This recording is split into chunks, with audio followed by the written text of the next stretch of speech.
नमस्कार, आप सभी का बहुत बहुत स्वागत है और मैं हूं आपके साथ अंकिता सिंह। उत्तराखंड बुलेटिन की शुरुआत करते हैं। मुख्यमंत्री पुष्कर सिंह धामी ने नई दिल्ली में केंद्रीय रक्षा मंत्री राजनाथ सिंह से शिष्टाचार भेंट की। उन्होंने केंद्रीय मंत्री से एयरफोर्स ऑडिट ब्रांच देहरादून में ही यथावत रखने समेत कई अनुरोध किए। मुख्यमंत्री धामी ने यह बताया कि एयरफोर्स ऑडिट ब्रांच लंबे समय से देहरादून में बिना किसी व्यवधान संचालित हो रही है। प्रदेश की सीमाएं चीन व नेपाल से लगने और यहां सेना और सुरक्षा बलों के अनेक महत्वपूर्ण प्रतिष्ठान होने के कारण देहरादून का सामरिक महत्व अत्यंत अधिक है। उन्होंने रक्षा मंत्री से अनुरोध किया कि एयरफोर्स ऑडिट ब्रांच देहरादून से ही यथावत संचालित रहे।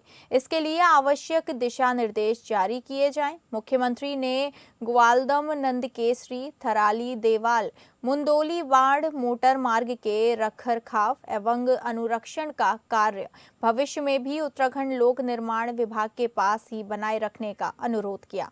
उन्होंने कहा कि ये मार्ग विश्व प्रसिद्ध नंदा देवी राजजात यात्रा का प्रमुख रूट है, जिसकी अगली यात्रा वर्ष 2026 में प्रस्तावित होगी।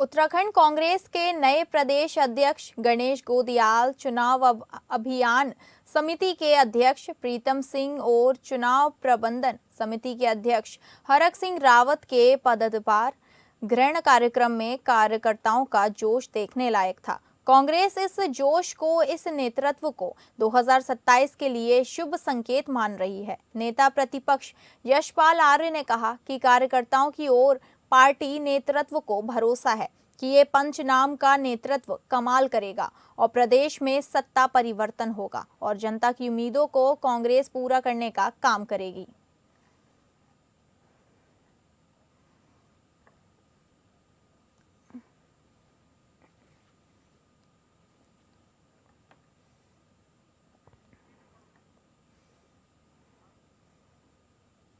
उत्तराखंड कांग्रेस ने अपने नए नेतृत्व को पंचमुखी नेतृत्व बताया है, जो उत्तराखंड कांग्रेस कमेटी का पदभार ग्रहण करने के बाद अब 2027 की तैयारी में जुट चुका है।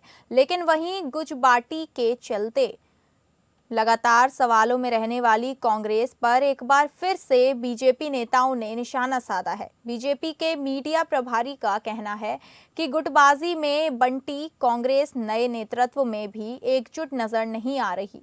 केवल दिखाने के लिए सब साथ नजर आ रहे हैं, जो खुद ही समय बाद एक दूसरे की टांग खींचते नजर आएंगे।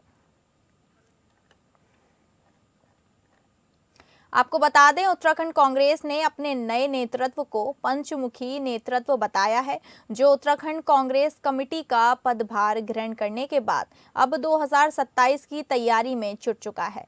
लेकिन वहीं गुजबाटी के चलते लगातार सवालों में रहने वाली कांग्रेस पर एक बार फिर से बीजेपी नेताओं ने निशाना साधा है। बीजेपी के मीडिया प्रभारी का कहना है कि गुटबाजी में बंटी कांग्रेस नए नेतृत्व में भी एकजुट नजर नहीं आ रही। केवल दिखाने के लिए सब एक साथ नजर आ रहे हैं, जो कुछ ही समय बाद एक दूसरे की टांग खींचते नजर आएंगे।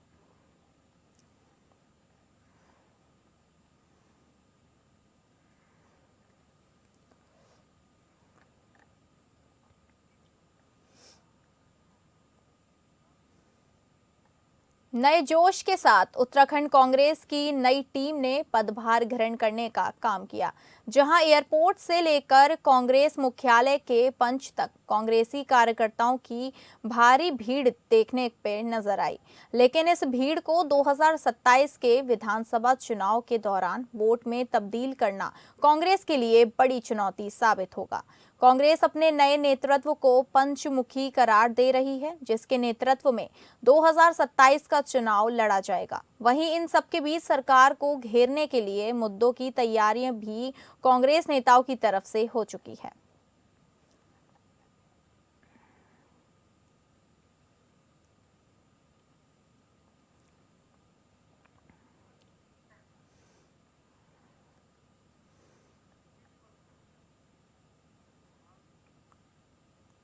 कांग्रेस द्वारा गणेश गोदियाल को दोबारा प्रदेश अध्यक्ष बनाए जाने के बाद राजनीतिक बयानबाजी तेज हो गई है। कांग्रेस का कहना है कि जल्द ही भाजपा की कुंडली जनता के सामने खोल दी जाएगी। वहीं भाजपा प्रदेश अध्यक्ष महेंद्र भट्ट ने पलटवार करते हुए कहा कि कांग्रेस अपनी ही कुंडली की चिंता करे। महेंद्र भट्ट का कहना है कि कांग्रेस की कुंडली में लगातार हार दर्ज है और नेतृत्व परिवर्तन से भी उसकी दिशा नहीं बदलने वाली। उन्होंने कहा कि सरकार सही फैसले ले रही है और उसके कार्यों की सिर्फ नेगेटिव चर्चा करने से कांग्रेस की कुंडली में कोई सुधार नहीं होने वाला।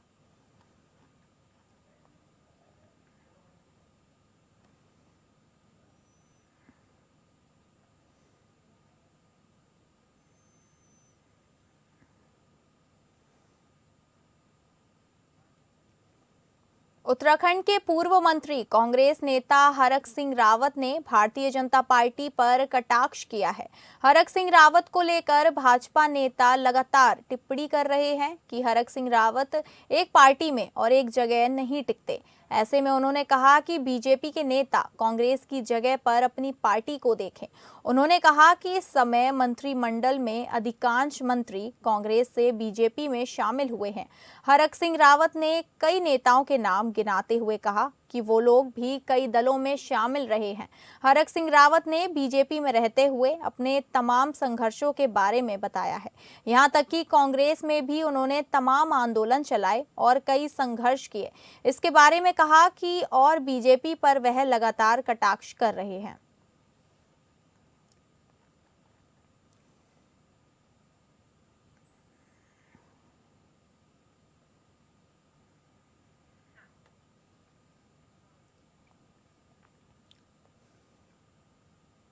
विकासनगर में देर रात एक बड़ा हादसा होते होते टल गया। शिमला बाईपास स्थित महाराजा ढाबे के बाहर खड़ी एक जॉयलो कार में अचानक भीषण आग लग गई।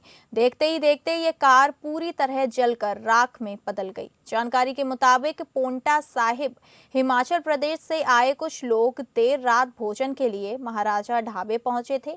उन्होंने अपनी जॉयलो कार ढाबे के बाहर पार्क की और खाना खाने के लिए अंदर चले गए। इसी दौरान अचानक कार से धुआं उठने शुरू हो गया और कुछ ही मिनटों में आग ने विकराल रूप धारण कर लिया। ढाबे के कर्मचारियों ने मौके पर उपलब्ध फायर सेफ्टी सिस्टम की मदद से आग बुझाने की कोशिश की, लेकिन तब तक कार पूरी तरह जल चुकी थी। आग लगने का कारण शॉर्ट सर्किट बताया जा रहा है। हालांकि पुलिस की टीम मौके पर पहुंचकर घटना की जांच में जुट गई है।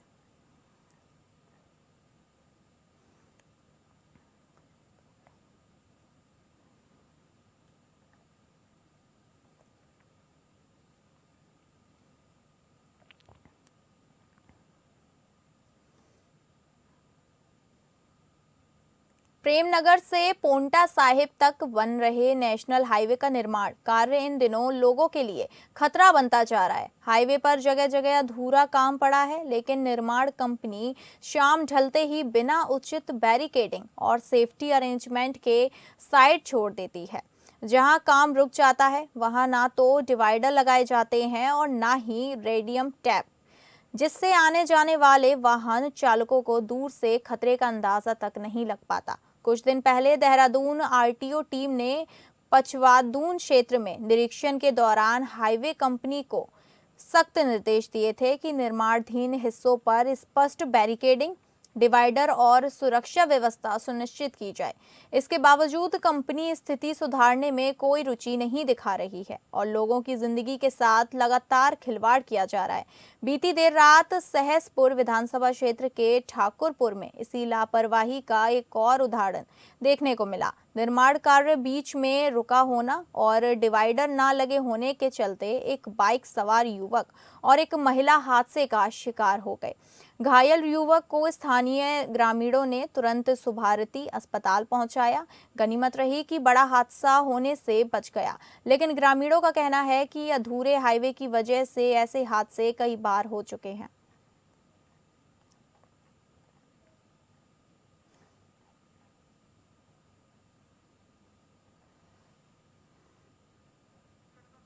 खबर दिनेशपुर से है। किसान सहकारी समिति के संचालक चुनाव को लेकर हलचल तेज हो गई है। 11 वार्ड में 9 वार्डों में संचालकों का चुनाव निर्विरोध हो चुका है, लेकिन 2 वार्डों में मुकाबला सीधा और दिलचस्प हो गया है।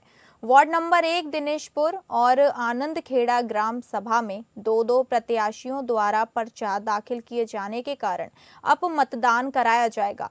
प्रत्याशियों ने प्रचार प्रसार तेज कर दिया है। समर्थकों द्वारा समिति के डेलीगेटों के पास संपर्क अभियान, बैठकों और जनसंपर्क कार्यक्रमों को तेजी से चलाया जा रहा है। चुनाव अधिकारियों सुभाष दयाल के अनुसार इन दोनों वार्डों में मतदान 19 नवंबर को होगा।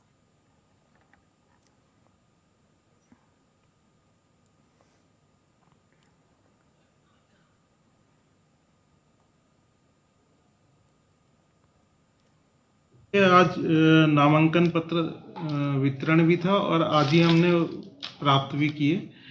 इसमें हमें कोर्ट से जो आदेश आए थे वो 5 वार्ड में चुनाव होने हैं, जिसके लिए समिति से कुल 13 प्रपत्र बिके हैं और वापसी जो 3 बजे के बाद 3 बजे तक जो हमारे पास वापसी आए वो 11 नाम वापस आए हैं, 11 प्रपत्र वापस आए हैं।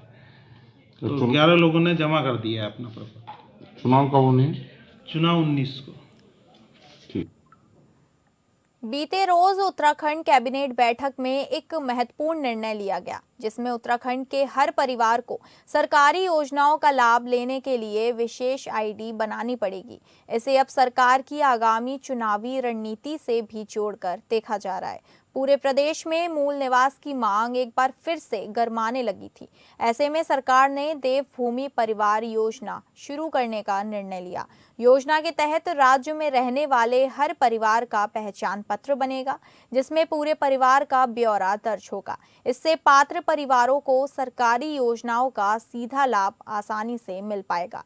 भाजपा प्रदेश अध्यक्ष ने भी स्पष्ट करते हुए कहा कि जो भी व्यक्ति उत्तराखंड का स्थायी निवासी होगा वह इन योजनाओं का लाभ ले पाएगा। ऐसे में प्रदेश में बिना स्थायित्व के निवास कर रहे लोगों को परेशानी उठानी पड़ सकती है, चाहे वह स्वास्थ्य से संबंधित हो या अन्य योजनाओं के लाभ हों।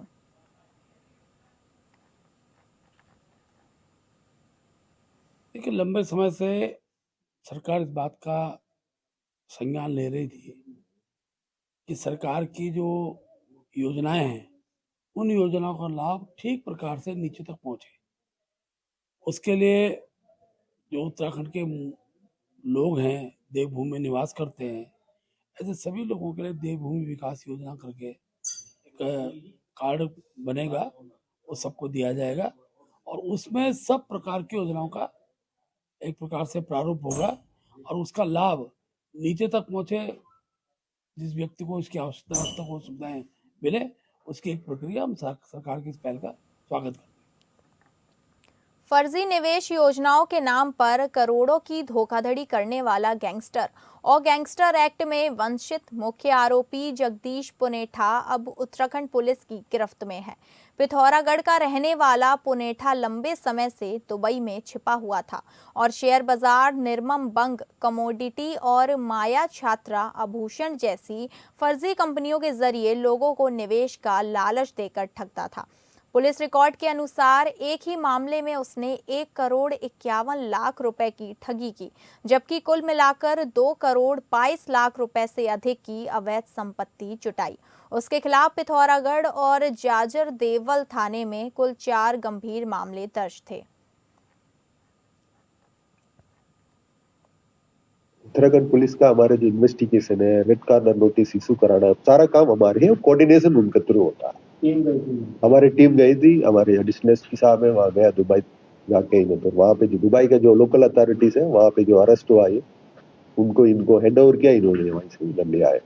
तो हमारा मकसद भी आपको ये बताने का है कि एक तो है कि आम जनता से हमारा रिक्वेस्ट है कि भाई बहुत ज्यादा ब्याज देने वाले करके डिपॉजिट्स लेते हैं, उनसे सावधान रहिए, क्योंकि कई सारा हमारे सामने आ रहा है। क्योंकि हमारा उत्तराखंड में बहुत सारा पेंशनर्स है जो अपना पूरा रिटायर्ड होने के बाद बहुत लमसम में इन्वेस्ट करने का कोशिश करते हैं, बट जो भी लालच देता है ज्यादा इंटरेस्ट देने का, उस पर आप सावधान रहना चाहिए। पूरा अच्छे से छानबीन करके रिपूटेड हो कंपनी, ये सब चेक करके करना चाहिए, क्योंकि ये काफी हमारे सामने आ रहा है।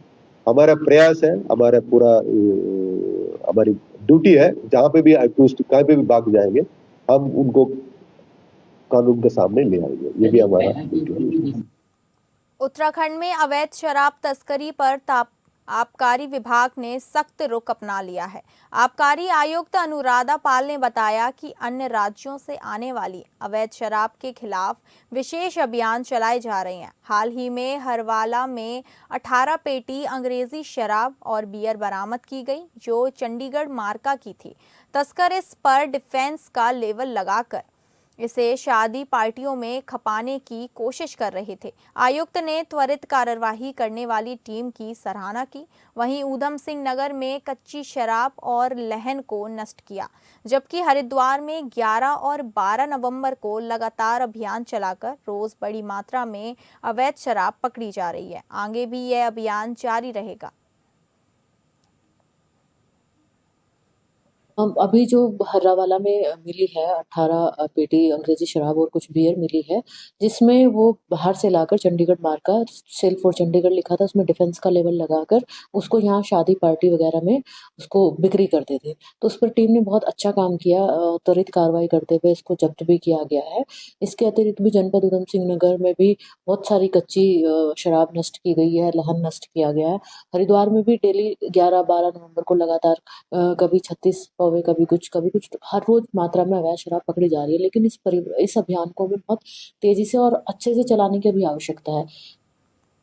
टिहरी गढ़वाल के भिलंगना ब्लॉक में 2 प्रसव पीड़िताओं की मौत के बाद शुरू हुआ घनसाली स्वास्थ्य जन संघर्ष मोर्चा और सर्वदलीय स्वास्थ्य संघर्ष समिति का आंदोलन 21वें दिन भी नहीं थमा। विधायक शक्तिलाल शाह और ब्लॉक प्रमुख राजीव कंडारी ने पिलखी में आंदोलनकारियों से लंबी वार्ता की, लेकिन कोई सहमति नहीं बनी। दर्जाधारी राज्य मंत्री वीरेंद्र सेमवाल, नगर पंचायत अध्यक्ष गोविंद सिंह राणा, भाजपा मंडल अध्यक्ष अनूप बिष्ट और कुलदीप रावत भी पहुंचे।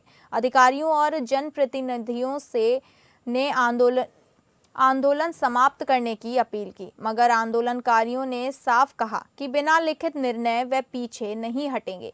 प्रदर्शनकारियों ने 2 मांगे दोहराई कि घनसाली को उप जिला चिकित्सालय का दर्जा और अनीशा रावत, रवीना कठैत और पूरव सिंह के परिजनों को 20-20 लाख मुआवजा दिया जाए। आंदोलनकारियों ने आरोप लगाया कि कुछ नेताओं को धरना खल रहा है, जबकि उनके परिवार बड़े शहरों में इलाज कराते हैं। उन्होंने कहा कि उत्तराखंड आंदोलनों से बना हुआ है और यह लड़ाई न्याय की है। नगर पंचायत अध्यक्ष गोविंद राणा ने मांगों को उचित बताते हुए कहा कि 21 दिन बाद भी समाधान न निकलना दुर्भाग्यपूर्ण है। देखो, मैं इन सब लोगों का दाद देने की बात करता हूँ कि कितना इनकी उड़ जाए है। 3 लोग जो घटना घटी है, वाकई ये बड़ी शर्मनाक घटना है ये, और हम सबके लिए बड़े सोचने विषय है। और मुझे उम्मीद है कि इस तरह का जो आंदोलन कर रहे हैं, ये इसका एक दिन अच्छा परिणाम मिलेगा आप सबको। ये कहना तो बड़ा मुश्किल है। मैं आज मिला हूँ और मैंने मुख्यमंत्री ऑलरेडी समय कहा कि मुझे समय दे मिलने के लिए, उनसे मिलूंगा और स्वास्थ्य मंत्री से मिलूंगा, और तब जैसे कोई बात बनती है इनको बुला करके इनसे बातचीत कराएंगे। मैं सांसद जी भी कहूँगा, विधायक जी भी कहूँगा, यहाँ के जो प्रभारी है उनको भी बुलाऊंगा। हम सब बैठ करके बात करेंगे कि कहाँ संसार की सदी में जा रहा और हमारे देखो ऐसी घटना हो रही, बताइए। फिलहाल इस बुलेटिन में इतना ही। नमस्कार।